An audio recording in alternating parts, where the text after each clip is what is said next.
উনি একটা ঢপবাজ মুখ্যমন্ত্রী। আপনার অহংকার বলে একটা সিনেমা দেখেছেন কিনা জানি না, যিনি বলেছিলেন রাইটার্স বিল্ডিং আমার কেনা উপর দিয়ে এসছেন এবং ঢপের উপর দিয়ে যাবে। আপনারা কি চান? 15 বছরে পশ্চিমবাংলার শিক্ষা ব্যবস্থাটাকে শিখেই তুলে দিয়ে শিক্ষা ব্যবস্থা বলে আর কিছু নেই।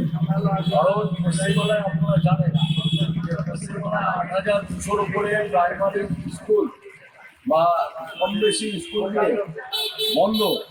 পশ্চিমবাংলায় শিক্ষক নিয়োগ দীর্ঘদিন নেই। আপনারা জানেন পশ্চিমবাংলায় শিক্ষক নিয়োগ কম, অলরেডি 26,000 শিক্ষকের চাকরি চলে গেছে। পশ্চিমবাংলায় 32,000 শিক্ষক শিক্ষিকাদের চাকরি চলে রয়েছে। এমতো অবস্থায় পশ্চিমবাংলার যা অবস্থা, মানুষ এখন দিশাহারা হয়ে আর পশ্চিমবাংলার শিক্ষার যে বেহাল করেছে, তার জন্য আজকে পশ্চিমবাংলার বেসরকারি যে স্কুলগুলো সেইগুলো মাথা চাড়া দিয়ে উঠেছে ব্যাঙের ছাতার উপর।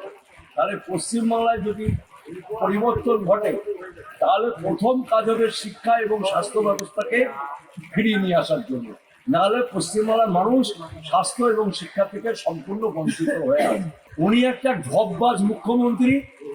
আপনার অহংকার বলে একটা সিনেমা দেখেছেন কিনা জানি না, যিনি বলেছিলেন রাইটার্স বিল্ডিং আমার কেনা, যিনি বলেছিলেন বিক্রম প্ল্যানেটোরিয়াম আমার কেনা, তা সেই রকম আজকের পশ্চিমবাংলার মুখ্যমন্ত্রী সেই দেবশ্রীর ঢপের জায়গায় চলে গেছে।